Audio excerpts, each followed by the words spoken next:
चाहिए। ओ सुनी अगुआ बाटे के अरमान समझनिया जवान चाहिए।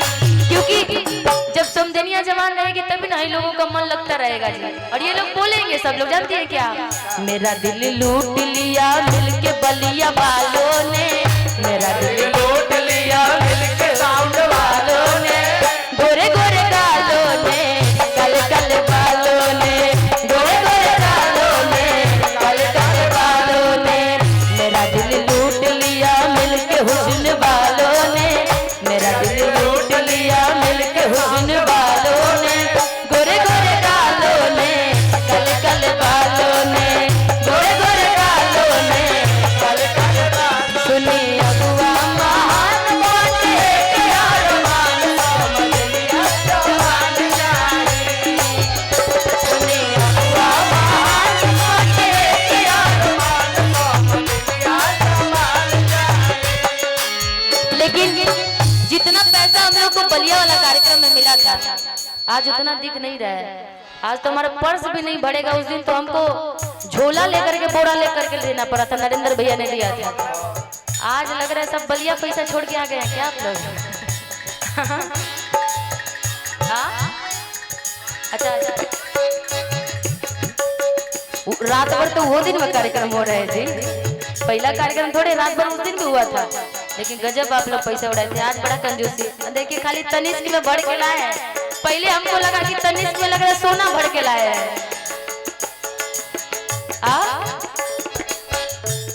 हाँ मुझे लगा कि मुझे कुछ गिफ्ट मिलने वाला है गोल्ड का। हाँ दे दीजिए ना मामी, इतना प्यार दे देंगे तो फिर हिटलर मामी मैं अपने यहाँ टैटू बनवा लूंगी।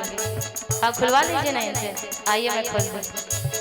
मेरा दिल लूट लिया मिलके हुस्न वालों ने, मेरा दिल लूट लिया मिलके हुस्न वालों ने, गोरे गोरे गालों ने कल कल बालों ने, गोरे गोरे गालों ने कल कल बालों। सुनी अगुआ महान बाटे के अरमान समझनिया जवान चाहिए। सुनी अगुआ महान बाटे के अरमान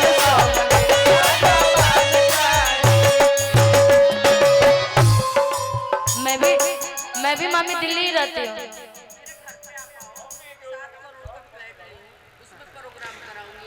तो 7 करोड़ वाले घर में, लेकिन एगो कोना 1 करोड़ वाला मुझे दे दीजिए। पक्का ना मम्मी? एक बार मामी के लिए ताली बजा दीजिए भाई।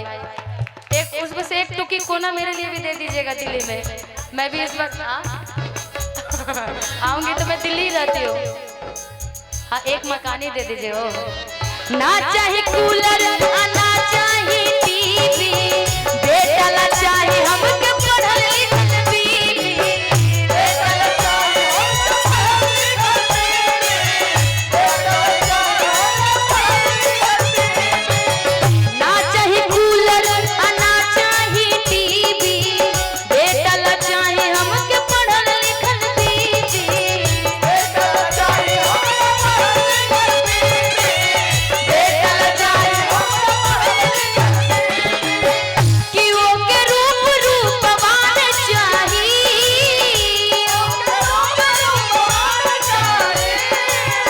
कि वो के गुण गुणवान चाही।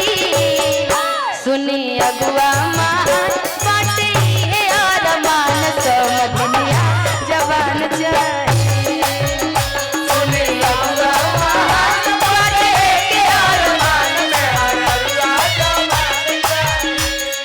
इसी गाने में मैंने एक गाना, जब मैं अमेरिका गई थी तो मैं एक गाना गाई थी वहाँ पर, जब यूएसए गई थी मैं, तो वो गाना मेरा बहुत वायरल हुआ था। मान लीजिए मामी के लिए, तू हमर जान हो तू ही परान हो, तू हमर जान हो तू ही परान हो, कहत काट के हम दे दी करे जाके।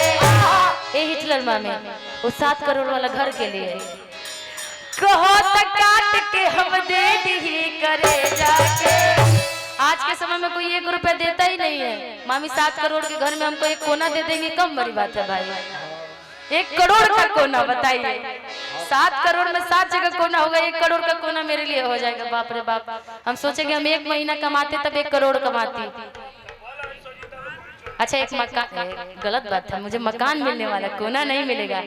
तू हमर जान हो, तू ही परान हो, तू हमर जान हो, तू ही परान हो, कहाँ तक काट के हम दे नहीं करे जाके।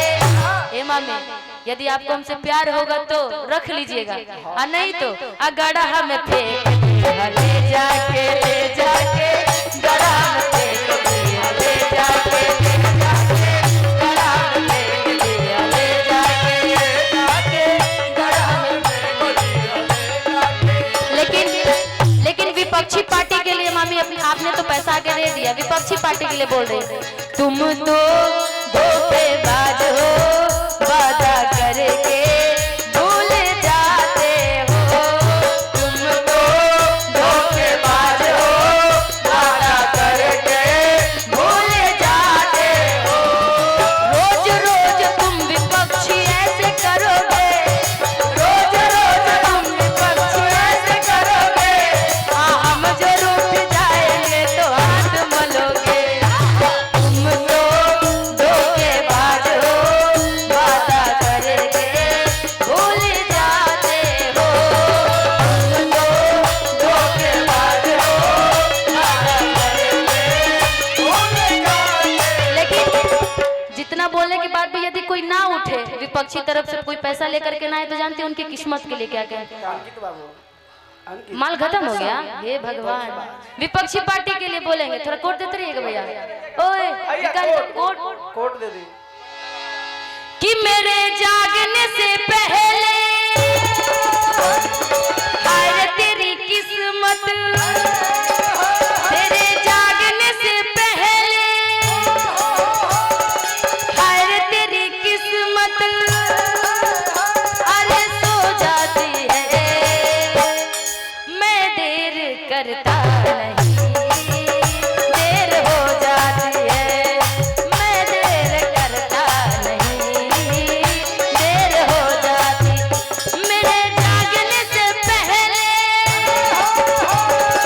हाय रे मेरी किस्मत, मेरे जागने से पहले हाय रे मेरी किस्मत सो जाती है, मैं देर करता नहीं, देर हो जाती है, मैं देर करता नहीं, देर हो जाती है, देर ना हो जाए कहीं, देर ना हो जाए, देर ना हो जाए कहीं, देर ना हो जाए। सुनी अगुआ महान बातें के अरमान समझ लिया जवान जान, सुनी अगुआ महान बातें के अरमान समझ लिया जवान जान।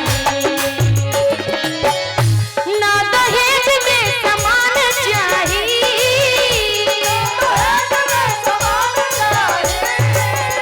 ना ही पक्का के मकान चाहिए,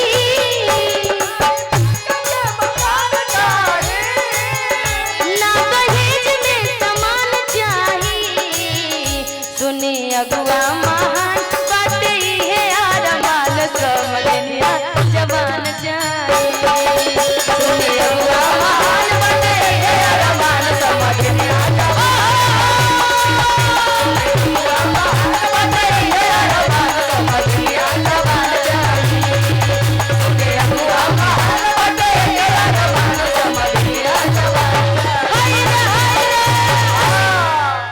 जय हो समधनिया जी, बहुत बहुत धन्यवाद इतना गाली हमसे गवाने के